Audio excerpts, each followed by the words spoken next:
Good evening, everyone, and welcome to our Rheumatology Update webinar this evening. My name is Helene. I'm the Workforce Development Officer at Western Victoria PHN, and I'll be your facilitator for this evening. Alongside me is Jade, who's also the Workforce Development team here. I'd like to begin by acknowledging the traditional owners and custodians of the unceded lands and waterways. I'm dialing in from Wadawurrung country this evening. We recognise the diversity, resilience and the ongoing place that First Peoples hold in our communities. Just a little bit of housekeeping. You can view a majority of our webinar recordings freely on our PHN Learn YouTube channel. You'll see the link. We'll put the link to access our recorded webinar events into that chat. Please see our upcoming events on the screen. You can register for our events via our website, and that link is on the screen as well in the chat. A special mention for our annual primary care conference. Registrations are now opening. This is in Ballarat, and we have got some fantastic presenters. So the link to that conference is also in the chat, where you can find out some more information on the program and incentive programs to support travelling to attend this 2-day event. Just a little notice from Bowen Health, who are recruiting patients for a trial of a new treatment for the buruli ulcer, known as Telecabek. Benefits of Telecabek compared to standard treatment include a shorter treatment course, single drug regime, fewer side effects, and hopefully faster healing times. If you would like a patient with buruli ulcer to be considered for the trial, please refer to the ID services at Bowen Health. And do not start that patient on buruli ulcer treatment, as this will preclude this entry into the trial. Please make note of the West Vic PHN health pathways relating to this topic. That's on the screen at the moment. Most of you should be familiar with our health pathways, but it is a free online service with localised clinical and referral information for our health practitioners. West Vic PHN will provide a certificate of attendance. Please take a moment to check that your full name is displayed on your screen. If not, or if you're unsure, just rename yourself or type your first and last name into the chat. This will help to so that I can issue your certificate of attendance. I will also issue hours of attendance with RACGP and ACRM. This event is being recorded, so if you could keep yourself on mute unless you would like to ask a question during the designated question and answer time at the end of the formal presentation. We encourage interactivity and discussions. Please feel free to type the questions in the chat box at any time, and I can ask them on your behalf. Your feedback is important, so please take the time to complete the event survey after the webinar, and you'll see the link also in the chat. So for this evening's presentation, could I introduce Dr. John May? Thanks, John. I'll hand over to you. Hi everyone, my name's John. I'm a rheumatologist who's recently started practicing at Bowen Rheumatology Service in Geelong.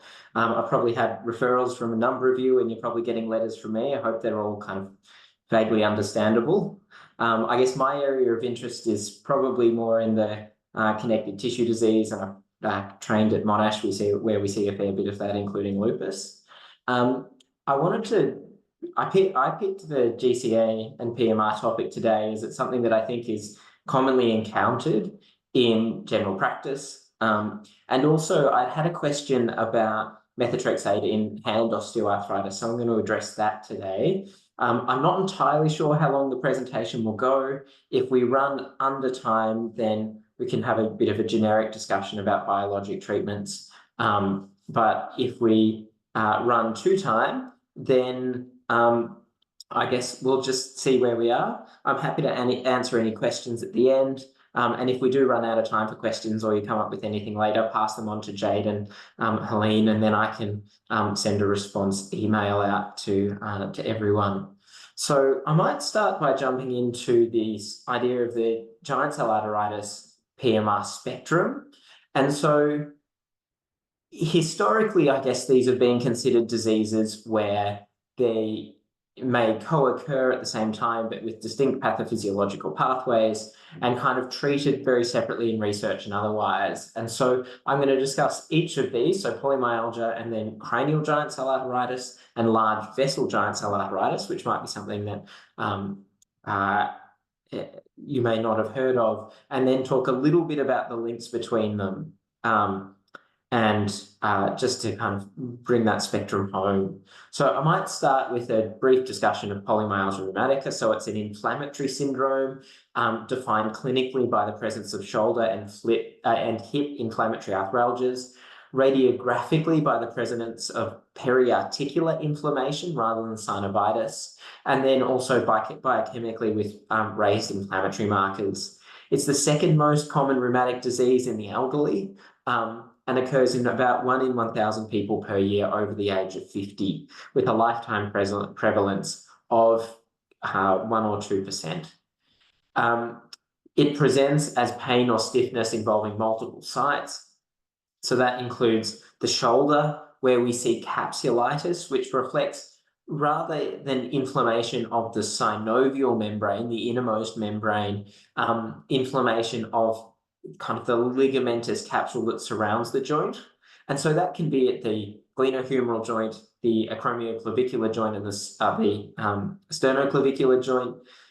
Classically, patients have subacromial bursitis, and bilateral subacromial bursitis with an atraumatic onset is something that may, particularly if patients have raised inflammatory markers, is something that might raise questions about polymyalgia rheumatica.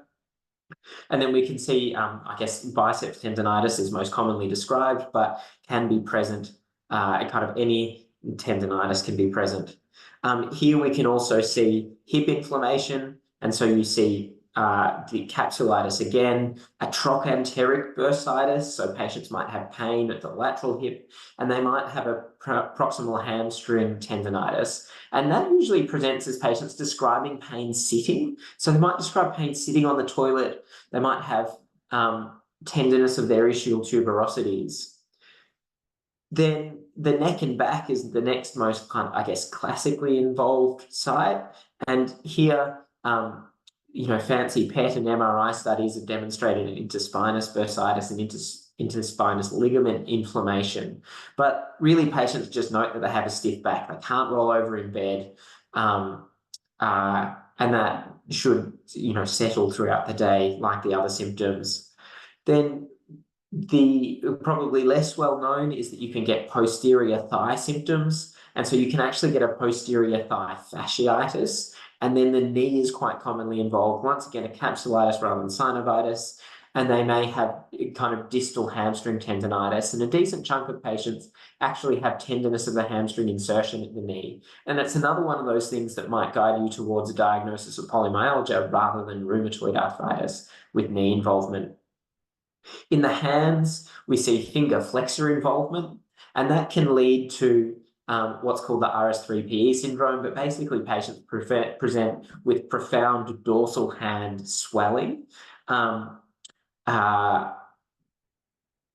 The finger and it's related to flexor and extensor tendonitis largely, but also some pitting edema. A way clinically to get an idea about this is if they move their fingers and they get pain in the wrist or the forearm, then you're looking at finger flexor tendonitis or extensor tendonitis. And then the ankles can be involved, but much more rarely. And I've probably actually had a couple of cases of people having foot tendon, a kind of tenosynovitis or tendonitis. I've not had anyone who's had classic kind of MTP synovitis that we do commonly see in rheumatoid arthritis. The onset can be, some patients will wake up having felt perfectly well, and now they feel terrible, unable to move, unable to walk. Others will have a much more gradual onset, and then you should expect to see severe nocturnal and early morning symptoms. They may or may not improve as the day goes on, and sometimes in the more gradual onset patients, you do see that the early in their presentation, they did have typical morning stiffness, and then by the end of the day, they're just stiff all day. And these symptoms are generally disabling. Patients will describe being unable to brush their hair, unable to brush their teeth. Back in the days of washing lines where you hung up the washing, unable to hang up their washing. They might describe having difficulty walking, difficulty even just sitting up in the bed.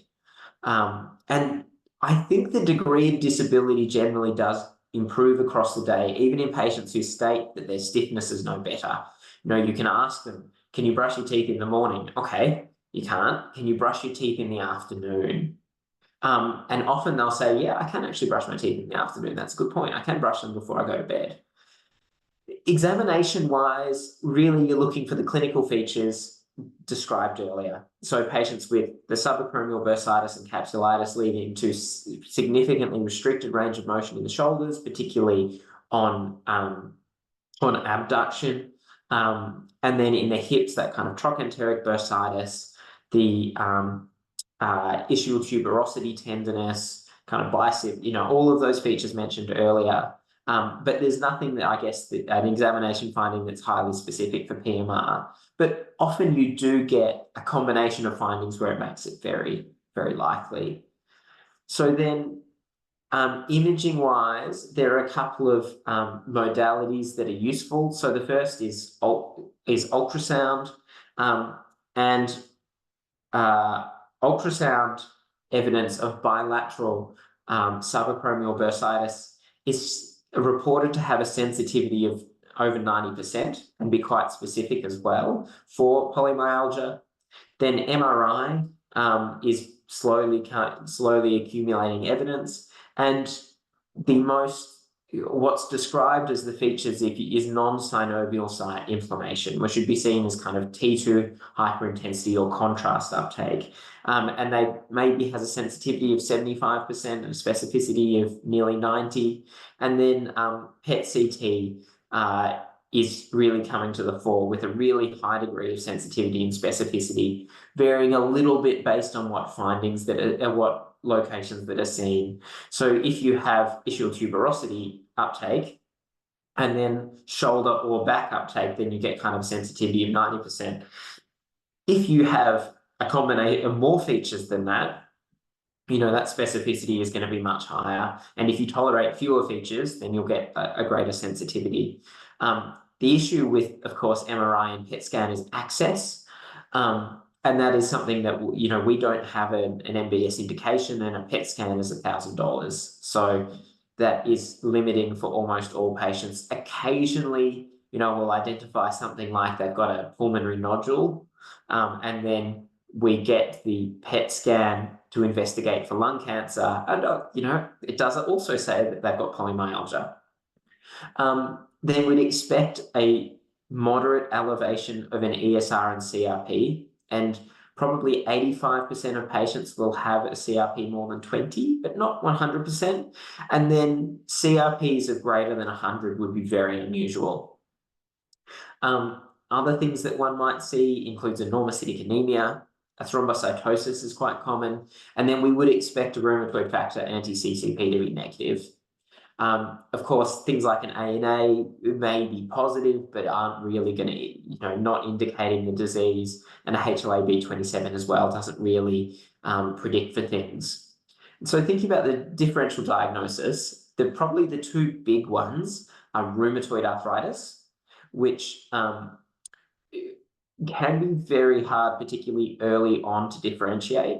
And there is a subgroup of maybe 10–15% of patients with rheumatoid arthritis who initially present as typical polymyalgia rheumatica, and then only on reducing the prednisolone do you discover that they actually have rheumatoid.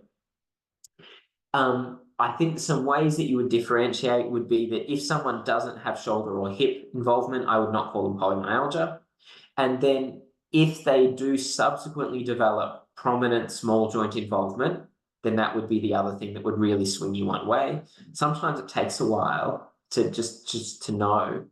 The important clinical implication is that if you're diagnosing someone with rheumatoid arthritis, really what we're saying is that you'll never get off treatment, and we have to approach that differently. We can't just use prednisolone for rheumatoid arthritis, because then they'll be on it forever.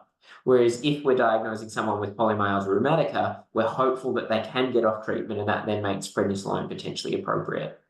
The other primary differential to watch out for is rotator cuff disease or shoulder osteoarthritis. And shoulder osteoarthritis is usually related to a secondary cause such as the rotator cuff disease.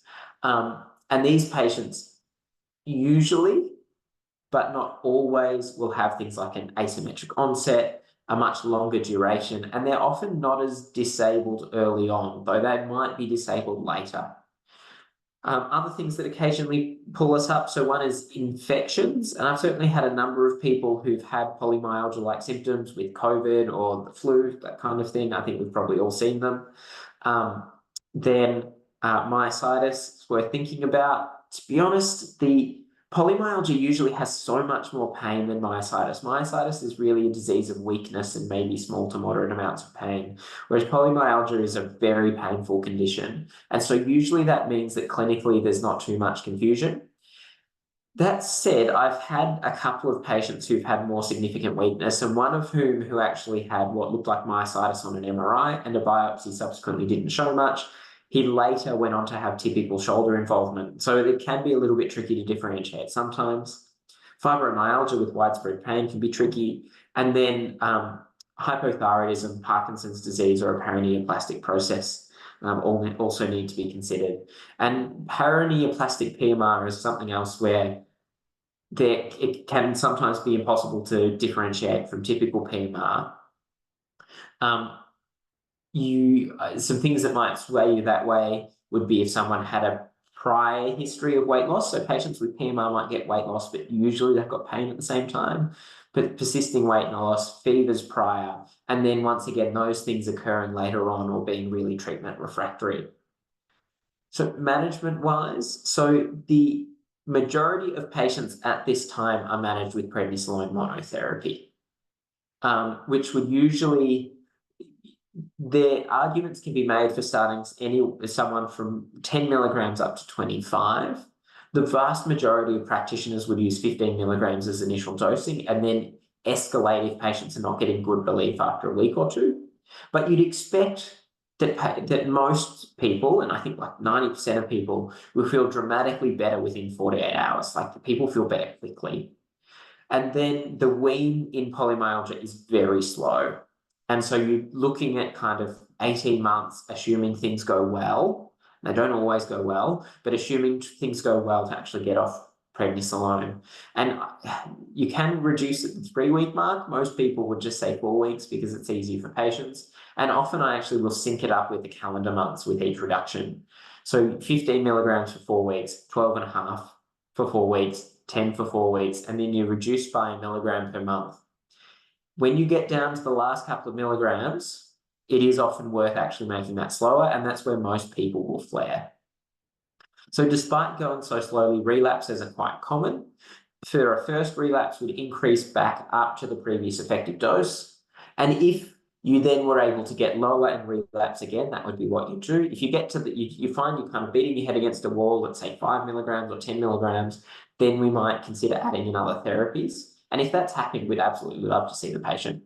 And really, if you've got a first relapse at a reasonable dose of prednisolone, let's say above 5 to 7.5 milligrams, it's probably worth referring them at that point so that we can catch up by the time we need to be seeing them. When reducing prednisolone, be aware of prednisolone withdrawal syndrome. So patients can just feel terrible for 2 weeks after each prednisolone reduction, more prominent the longer they're on it, and it's a bigger issue at the lower doses. And so I'll often tell people that if you feel like you're just tired, you're achy all over, you almost feel like you're starting to flare, but it's not getting too much worse, hold out for 2 or 3 weeks. If you get to the end of the month and you're supposed to be lowering again and you still feel terrible, then that's the time to increase it. Then next up, polymyalgia, because of the location of the inflammation, plus also the fact that we're giving these people prednisolone and potentially wasting muscle, can lead to new tendon injuries. And so new rotator cuff tendinopathy is very common. And then, of course, if they've got any pre-existing things, they're going to re-emerge. They will get better on 15 milligrams of prednisolone. It is a general purpose analgesic for musculoskeletal problems. But then when you get down to 7.5, 5 milligrams, you know, their knees and shoulders start to ache again. And I'm sure everyone's seen that here. You know, you give someone 37.5 for asthma, they feel fantastic, and then you stop it and they're back to where they were. And then the majority of patients get off prednisolone. However, a significant minority, maybe even up to 40%, are still taking prednisolone at the 5-year mark.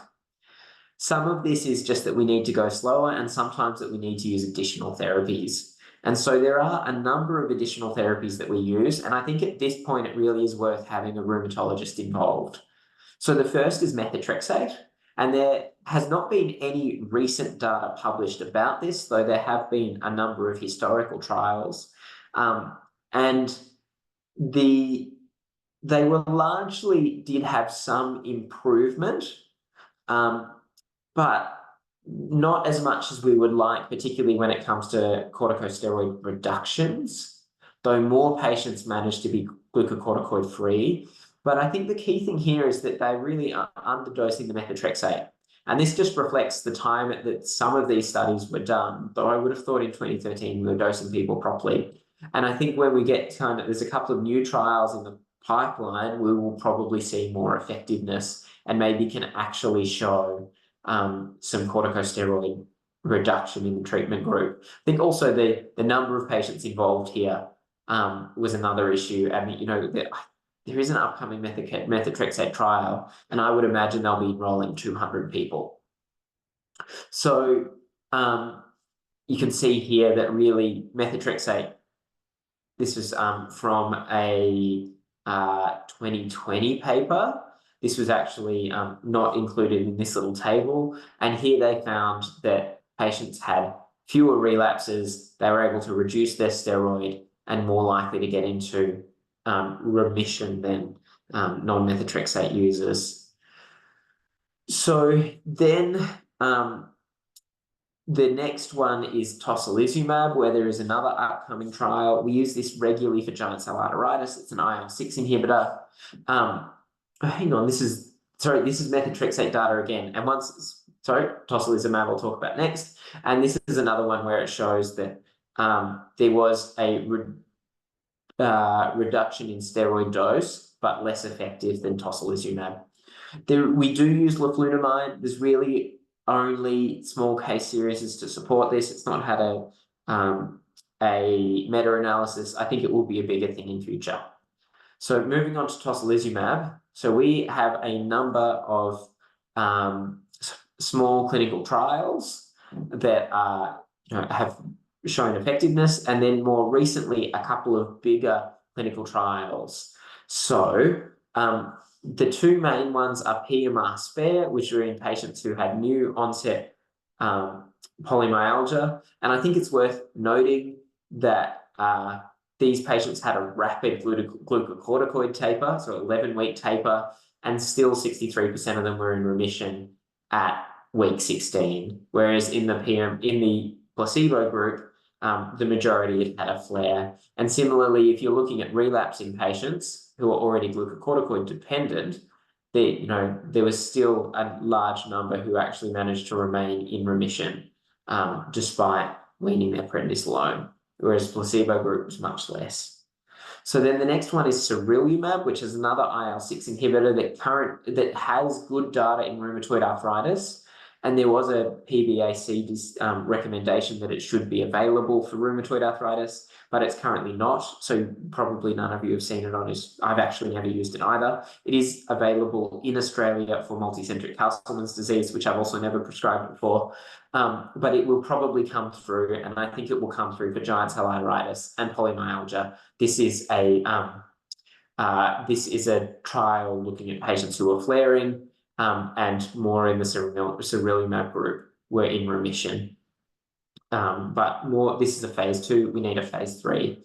And then tofacitinib has very early stage data, and we will be awaiting a lot bigger trial, but it actually potentially replaced prednisolone. So these people were given either tofacitinib or glucocorticoids, which would have been unthinkable 5 years ago, and the tofacitinib group did just as well. Tofacitinib does have its issues, and so it has a higher risk of infection than our other DMARDs, and there is an association with heart disease, but much less so than glucocorticoids, and this will be an amazing win if this ever comes through.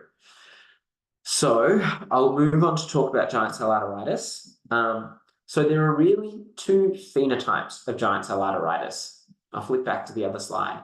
One is cranial giant cell arteritis, where you get prominent involvement of the head and neck vessels. And the other is large vessel giant cell arteritis, which involves most avidly the proximal aorta, and then the rest of the aorta and the kind of proximal vessels, in comparison to Takayasu arteritis, which involves the entire aorta and often the lower vessels to a greater extent.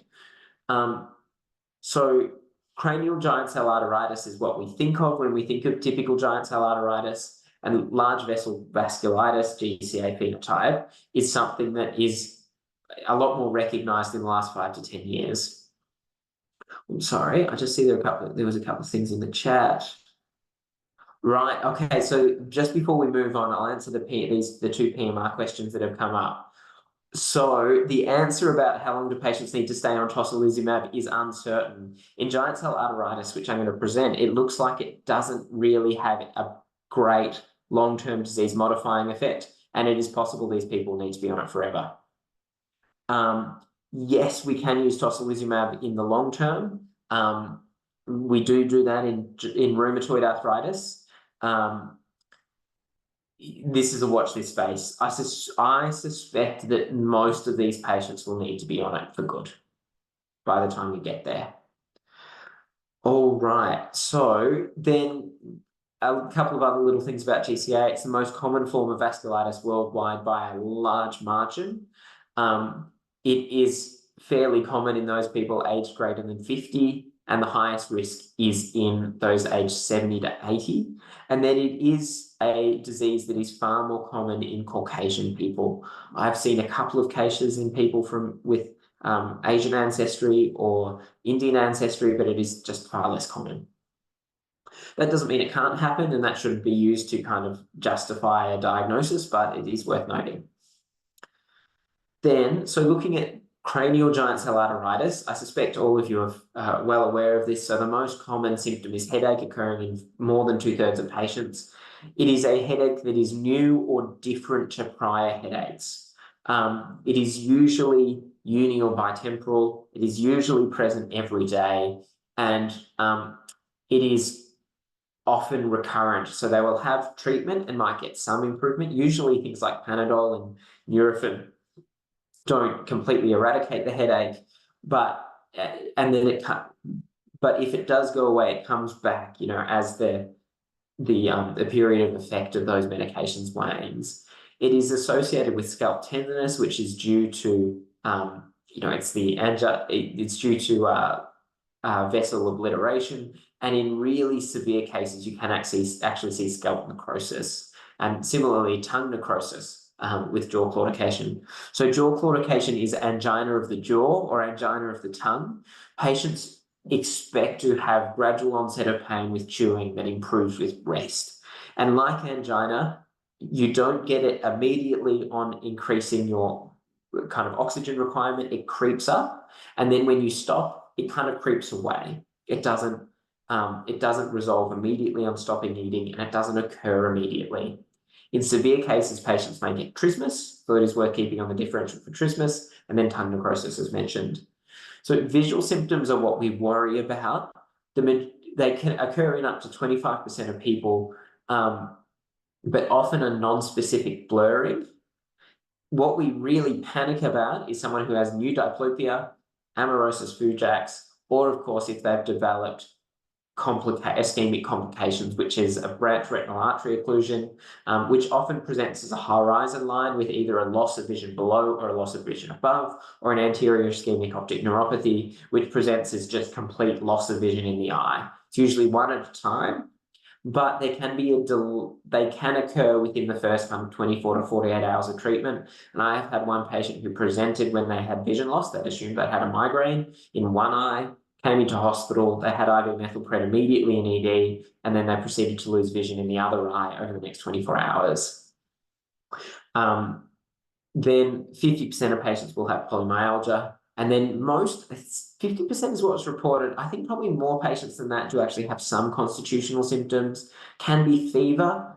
Often they have weight loss, loss of appetite, fatigue. And then there are some other symptoms that we see less commonly, but are worth keeping in mind. One is which is cough, which actually occurs in about 10 to 15% of people, carotidemia, which is much rarer, and then you can actually get posterior circulation strokes as another cause for vision symptoms due to vertebral artery involvement. On examination, you might have scalp tenderness, then temporal artery prominence, or kind of change in character, loss of pulsation, and of course tenderness. The investigation, so we've got raised inflammatory markers. Most patients have a thrombocytopenia, and it's not uncommon to see anemia of chronic disease. I think about 85 to 90% of people will have raised inflammatory markers. And then imaging-wise, so ultrasound is a big thing in Europe. The problem is that it's user-dependent, and we just don't have much experience here. In 10 years' time, I suspect we'll be doing lots of temporal artery ultrasounds, and I'll come back to why in a second. It has a good sensitivity, 60 to 70%, and a good specificity of potentially up to 95% if someone has bilateral, what we call halo signs, which is you get thickening of the wall and it becomes hypoechoic. Then we see PET CT of the cranial arteries requires very specific PET scanners, which we most often don't have access to. I think very rarely you might see a really bright temporal artery, but mostly they're just not visible. And then an MRI of the temporal arteries is something that may become something we do, but I think it requires certain MRI machines and slower protocols to get the resolution. And so I think it's hard to justify doing that when you can do an ultrasound. And then, of course, we have temporal artery biopsies that classically will show disruption of the internal elastic lamina and potentially external elastic lamina with an inflammatory infiltrate, including monocytes, and often, but not always, giant cells. You need to be aware, actually, of isolated vasa vasorum, so the little blood vessels that supply the artery inflammation, because you can see inflammation there in things like vexus or small vessel vasculitis. Once again, the sensitivity is only 60 to 70%, so it's not particularly high. So this is the ultrasound findings, and you can see this is a halo sign. The challenge is that if you don't catch it straight on, then it actually makes the halo sign look bigger. And so that's why it ends up being a bit more operator dependent. Then for something that's really useful in clinical practice that I only started using recently is that there's something called the Southend Risk Score developed in the UK, and it uses demographic, symptom, and laboratory information to demonstrate a risk of giant cell arteritis. It qualifies most patients into low or high, some into intermediate risk, and we create a flowchart, which I'll show you in a second. Looks quite complicated, but it's actually fairly straightforward, just using ultrasound and temporal artery biopsy. And this may allow us to avoid temporal artery biopsies in a decent chunk of people in the future. And so basically what they suggest is if you have someone who's low risk and a negative ultrasound, then you can exclude giant cell arteritis. Or if you have high risk and a positive ultrasound, you can diagnose it. If your ultrasound does not match up with your risk, so you have someone who's high risk but ultrasound negative, then you go into a temporal artery biopsy, or the other way, so you've got low risk and ultrasound positive, then temporal artery biopsy is what determines it. And if someone sits in the intermediate risk, then you do both. And if both are negative, you exclude it. If both are positive, then you diagnose it. And the thing that makes this the diagnosis can be maybe simple if you follow the flowchart, but then what you actually do about that's a bit tricky because these people are all already on prednisolone, or they should be, in which case, if you exclude it, we're not going to stop it abruptly, and so we'll still often reduce it over a couple of months and watch carefully. Whereas if you're diagnosing it, then well, you manage it as kind of a typical diagnosis, and I'll run through that in a second. So then talking about large vessel vasculitis variant of GCA, so it's the most common form of large vessel vasculitis.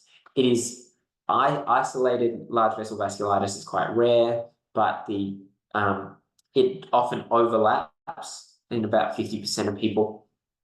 The clinical presentation is very tricky to identify.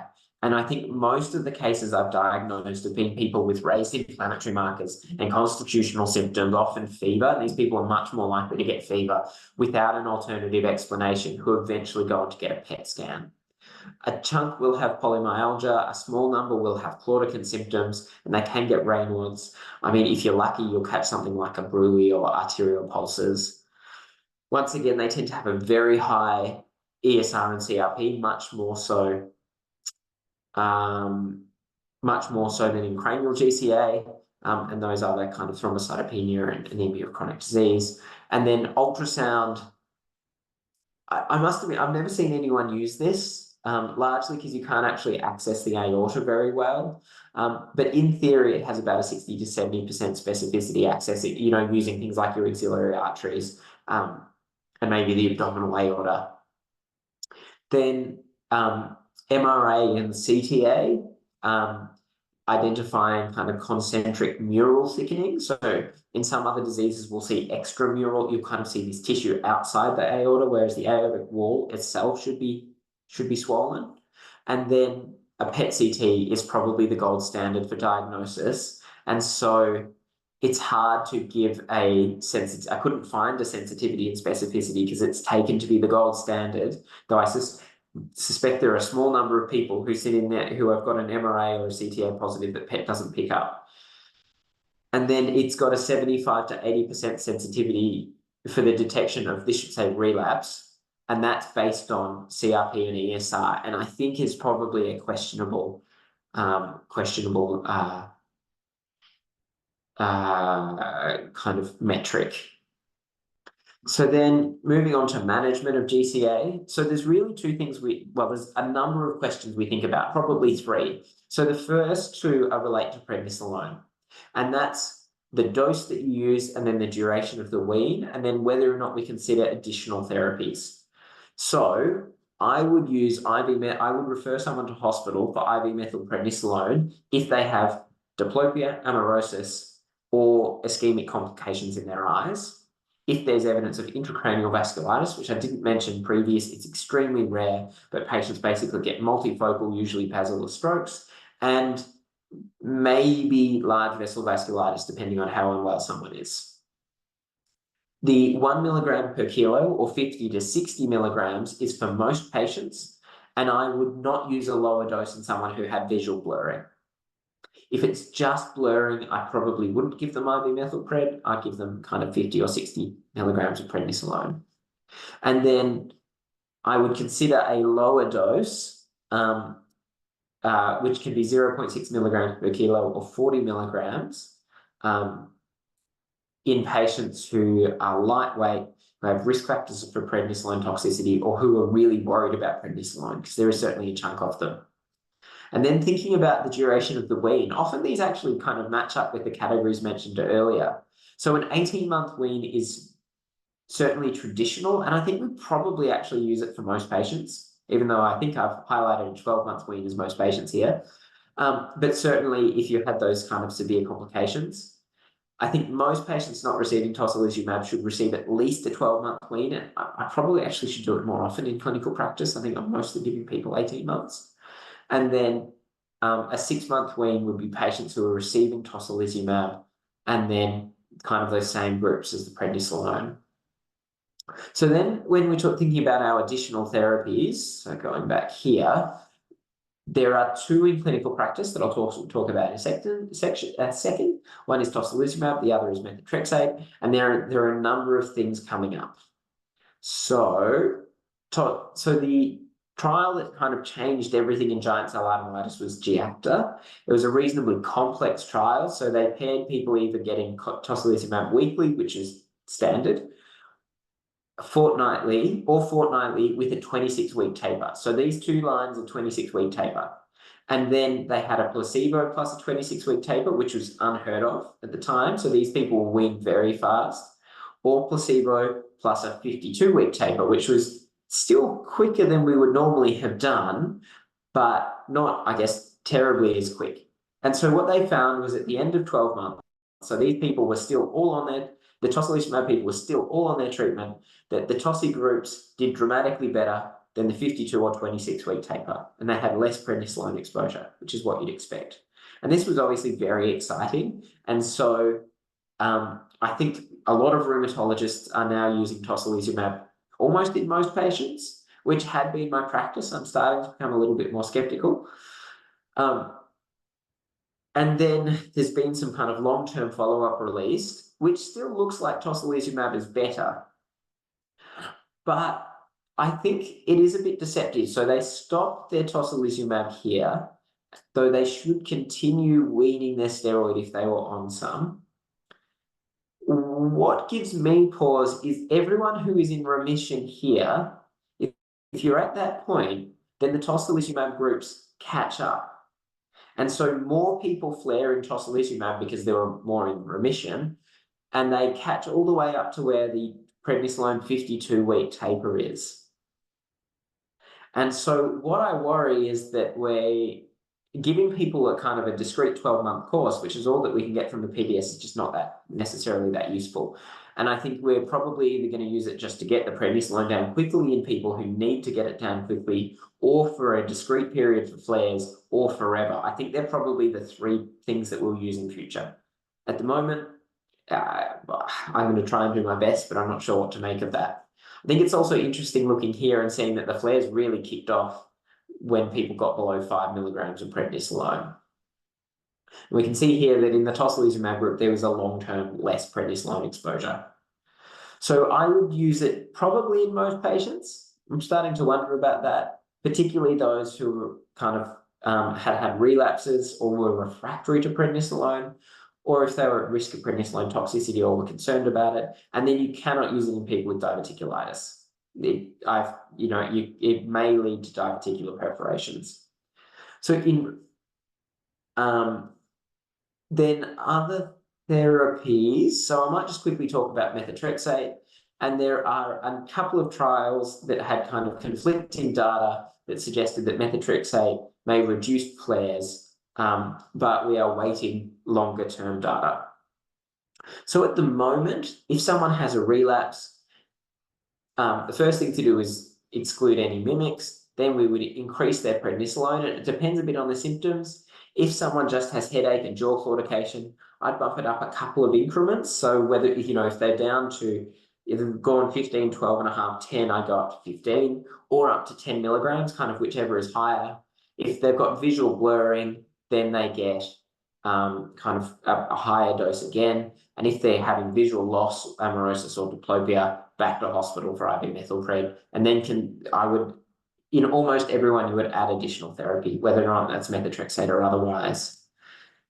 For the limits of time, I'll just say this is a phase 2 trial of secukinumab, which we'll probably use in future. This is another one of upadacitinib, which also looks good.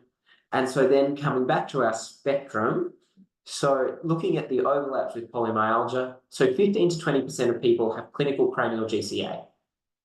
20 to 25% of people have large vessel vasculitis by PET or ultrasound. And I think this is fairly clearly, we're comfortable, this is GCA. There is a group who have subclinical cranial giant cell arteritis where they have biopsy or ultrasound findings, but no clinical symptoms. And to be blunt, we don't know what to do with these people. They have a higher ESR. We know they have much more relapse, but we don't know if they're going to develop giant cell arteritis. We don't know if we need to give them more prednisolone, and I think that's a watch this space.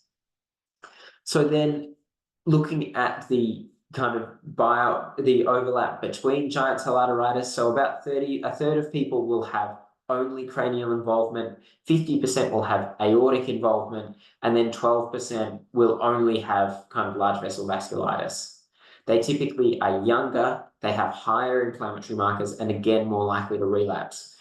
This group probably also have an increased risk of abdominal aortic aneurysms, but it tends to be a late complication. My practice is that if I've got someone who's relatively young at diagnosis, that at the 5 to 10 and would be a candidate at the 5 to 10 year mark, then I will consider screening them. And I think it probably needs to be a CTA. I don't think an X-ray is really adequate. All right. And then overlapping with PMR, so we know 40 to 50% of patients with GCA have PMR, but less the other way. PMR is more common in large vessel vasculitis GCA, and it doesn't seem to increase treatment resistance or risk of relapse. All right. So, yeah, okay. So there was a question about what to do if you have a good story but no inflammatory markers. You know, a biopsy, they need a biopsy. I'd be very happy to kind of make that decision. If you've got someone in that situation and there's a question or you're struggling to get someone to agree to a biopsy, give us a call. We'll see them quickly. We'll get them on pred, and mostly the surgeons are happier to just do it if we ask with it, no questions asked. Yeah, if you've got a good story and can't get someone to biopsy, you know, give us, like, call the rooms and we'll call you back. Though I understand that obviously if often you guys have, you know, patients every 12 minutes, and so actually finding the time to call us can be really hard. So then the other thing I wanted to talk about was a bit about hand osteoarthritis and methotrexate in hand osteoarthritis. So for a bit of introduction, so I'm sure everyone knows about nodal OA. The thing that people might not be aware of is base of thumb OA is incredibly common, and that can involve the first CMC joint or the STT joint. So patients, it affects about 15% of women and 7% of men, the kind of thumb base OA. It's maybe about 25% of people with osteoarthritis, often presents with this kind of insidious onset of pain just here, as you would expect. It's bad, it's made worse by pinching. If you examine them, you'll see there's kind of this squaring, the joint kind of bulges out a little bit. And some patients over time, they almost develop this kind of pseudo Z deformity where they get adduction and then they're trying to correct for that by pulling their thumb back. Very occasionally, you'll actually see that they're boggy, and that still is osteoarthritis. And I think it probably suggests they do well with injection if they're boggy. Most nodal finger OA gets stiff but becomes painless with time. That typically doesn't happen with thumb base OA. So they can be a bit tricky to manage. So management options are kind of NSAIDs. Try topical first. Maybe works in 30%, but it is very safe. Then oral NSAIDs if you've got someone who can tolerate them. Then hand therapy can be helpful, particularly splints, and might have a soft splint for doing things and a hard splint at night if it wakes them up at night. Then corticosteroid injections are quite effective, and I've certainly had people who just get a steroid injection every 6 months with no issues. And then there are actually a number of surgical procedures, some of which kind of stabilize the joint, others that actually remove the scaphoid. And despite removing the scaphoid, patients still seem to have pretty good function. I'm not sure how, but they do. Sorry, not the scaphoid, the trapezium or the trapezoid. They're definitely not removing the scaphoid. That would be a terrible idea. So then talking about interphalangeal joint OA. So this is kind of an X-ray of typical nodal OA. Patients usually have an insidious onset of pain that becomes stiffness, can affect one joint at a time. Usually they don't have too much pain, and they shouldn't have too much bogginess. And management for this is much the same. So non-steroidals, steroid injections if they've just got one joint that bothers them. But then the kind of third line options are all pretty grim, not overly effective. So Panadol, capsaicin cream can be used. And if you are going to pursue this, then you need to start people on the lowest dose possible and infrequently because they will feel like it's burning to begin with. And then occasionally duloxetine is used without much success. Weight loss probably actually does help a little bit.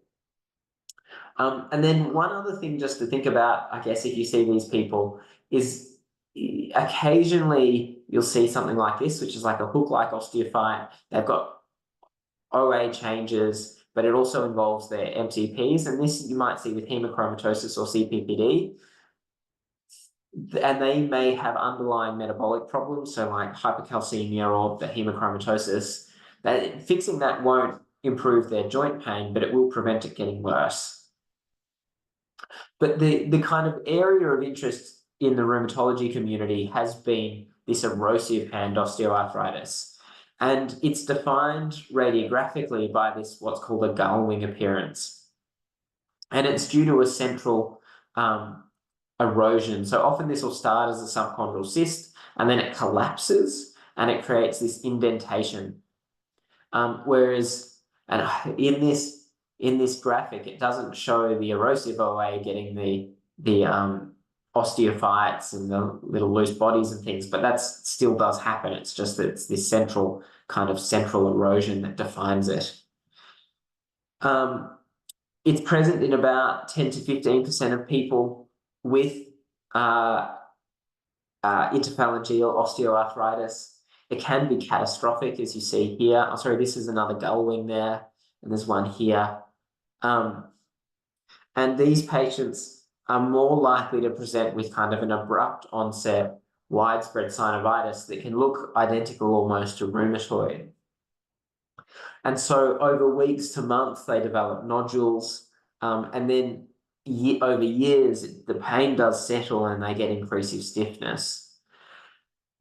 This is what their radiographic changes look like. So this is someone who's got early erosive osteoarthritis, and you can see, to be honest, this is a fairly destructive one, and so you don't see the gull wing early on, but you do see then the progressive formation of so joint space narrowing, then subchondral cysts, and then collapse of those subchondral cysts. And then you start to get remodeling where you kind of get increased sclerosis, and they talk about the formation of a new bony plate and then stability in the joint. So it's more common in people who, in women, it's more common in people who are obese. And then interestingly, there's this association really with the metabolic syndrome.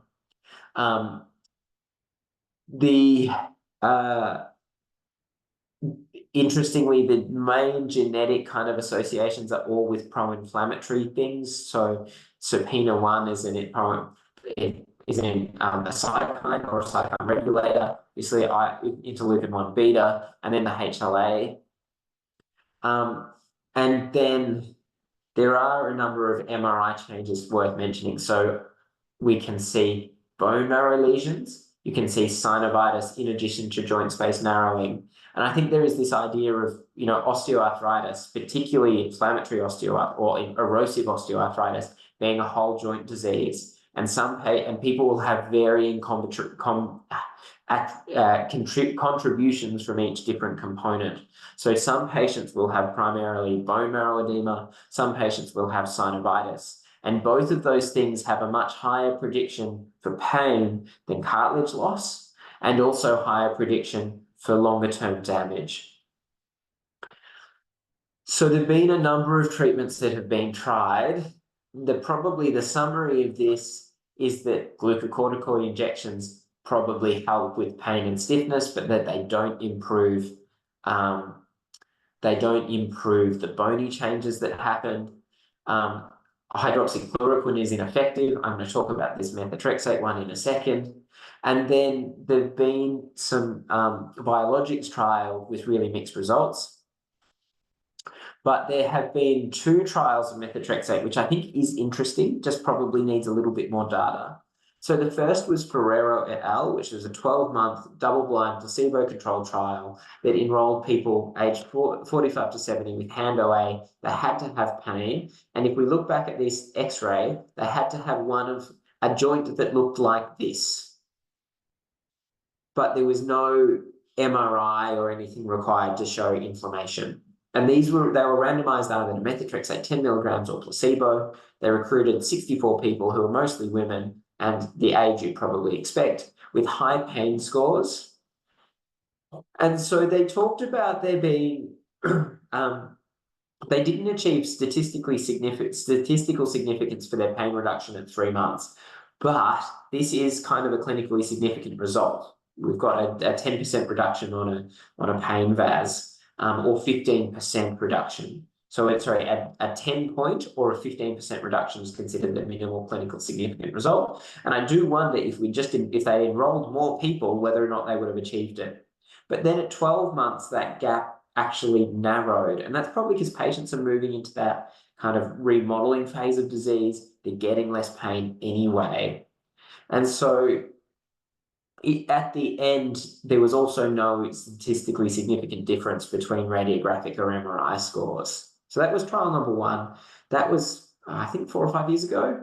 And then there's the more recent one, which actually came out of Monash University in the Alfred Hospital, which was a 6-month placebo-controlled double-blind trial. Once again, aged 40 to 70, so maybe a little bit younger. The same requirement of pain. And then they actually had to have MRI synovitis. And these guys received methotrexate 20 milligrams rather than 10.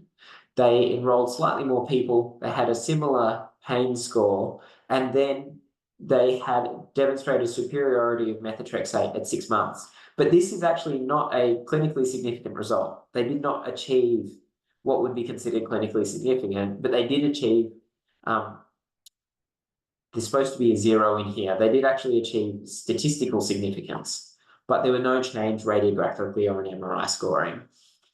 So I think the differences here is the duration, and probably shorter is better just because patients are more likely to be in that inflamed, painful stage, and they improve anyway if you wait too long. In the positive trial, they used an MRI rather than just X-ray, which I think is a good idea. They used an appropriate dose of methotrexate, and they enrolled more people. But interestingly, they didn't actually, this one met the clinical significance, but not statistical, and this one didn't meet clinical significance. So it kind of leaves us with a bit of a question about what to do still. And I think it'll be interesting as a couple more trials trickle through. This would be my management approach of these people, would be to start with a non-steroidal and Panadol, which may or may not be effective. If they have a small number of joints, refer them for a corticosteroid injection, or do it yourself if you're comfortable. Though I must admit, small joint injections are probably something most people are not comfortable with, even though I think they're just as easy as something like a knee with a bit of practice. And if you do have the opportunity to learn how to do it, I think it's a great thing to have in your arsenal. And then if they have more than 4 joints, I think it's probably worth referring to us, because we will confirm erosive Pandoa on the X-ray and then think about whether or not we do an MRI or we just go straight to methotrexate. And it's going to depend a bit on the patient. There is a long wait. I'm sorry about that. We are trying to recruit more young rheumatologists. Nigel Wood retired, and I took over his patient, so I didn't shorten the wait list too much, but I think that will happen if we get a couple of other young people. But we can, of course, get the MRI. Well, for a lot of these patients, because of their age, we'll be able to get the MRI bulk billed for them instead of spending the kind of $400 to $500 for it. And so that's the end of my presentation. We did kind of run just to an hour, or just short of. Does anyone have any questions? Throw them in the chat.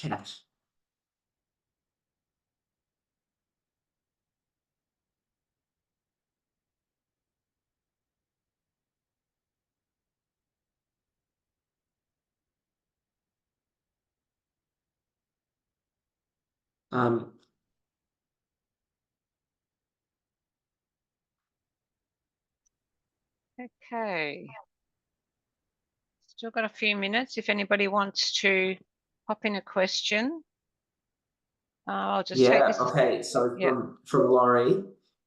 So I would probably not is the answer for methotrexate for hand OA. Of course, we don't have long-term data, but the expectation is that patients will improve with time. And so methotrexate is unrestricted on the PBS. So we can access it. I'd probably suggest avoiding doing so without referring to us, partly for the MRI and partly just with a lot of experience with methotrexate. and it is something that can be a little bit fiddly. So then what exercise do you recommend for patients with polymyalgia rheumatica? I mean, kind of what they can tolerate. So early on, they'll be able to do nothing because they'll just be too sore. Once their pain improves, probably physio-guided. If you've got someone who's previously really fit and gone to the gym, I usually tell them just to, cut their reps, cut the weight. You're at risk of an injury, but exercise is good. If they're not someone who's used to doing lots of exercise, then definitely physio-guided. I think everyone probably should get it just because with the immobility and also then the prednisolone, you get really significant rapid muscle wasting. Yeah, are there any other drugs with promise for knee or hip OA? Yeah, good question. At the moment, there's no evidence for DMARDs, and it's probably that these diseases tend not to get that kind of inflammatory phenotype we see in the hands. There was a lot of trials of nerve growth factor inhibitors, which some of you may or may not have seen advertised at the vet. They work for the joint, but the reason I wouldn't give them to my dog is that in the human trials, the other knee developed a rapidly progressive kind of phenotype of osteoarthritis, probably due to loss of protective reflexes. At the moment, there's not much, which is very frustrating, particularly for knee or hip. Liz asked, has there been an increase in PMR and GCA since COVID? It's a good question. I haven't seen any epidemiology yet. My expectation is the answer will probably be yes. I don't know. GCA is a bit trickier. It's funny. It seems to be kind of almost seasonal sometimes. GCA, and we get a burst of people and then it all settles. I don't know if there's any evidence to that. And I haven't seen too many people with GCA after COVID, maybe a couple. I've definitely had a number who've had PMR in the month or two afterwards. I don't think it's really clear if these are people who it's brought their disease forward and they would otherwise have got it, or if we're actually looking at a completely new batch of people who would never otherwise have had a rheumatic disease. I think that will be something to find out for the future. When should we consider anti-resorptive therapy for people with PMR/GCA? Okay, so I would advocate for everyone getting a DEXA scan after they're down below 5 milligrams. And then if their DEXA shows osteoporosis, then I would treat them. The osteopenic group are interesting. There was a trial done in New Zealand where they gave a single dose of zoledronic acid to people who are osteopenic, kind of in the more severe end of osteopenia. So they had to have a T-score -2 to -2.5 and a single dose of zoledronic acid. And that did lead to a risk of fracture reduction. And so this is a discussion I have with a lot of patients anyway. And so I think that is one thing you could also consider if they fell into that group. Otherwise, you would follow kind of standard osteoporosis guidelines. And of course, if anyone's had a minimal trauma fracture in the past even if their T-score is normal, and so minimal trauma being kind of fall from standing height, like not falling down steps, not even falling off the curb, but any fall from standing height is enough to qualify people for anti-resorptive therapy. And if we've then gone and given them prednisolone afterwards, any fracture with a fall from standing height, if we've then gone and given them prednisolone afterwards, that does become more important. Okay, I think that may be the end of the questions, but if anybody or want a question answered, you can just email me or pop it in the email for me, and I can certainly pass that on to John. Can I just thank you very much, John, for your presentation? That was excellent, so Oh, thank informative you. and, full of information. So thank you very much. We're very lucky to have Okay, your thank you. expertise in that. So don't forget to fill out your evaluations, everybody. If there's anything in this topic, rheumatology or whatever, any other topic, just pop them in that evaluation and we can address them in 2025. So I will leave the webinar now, and thank you all for attending, and thank you, John.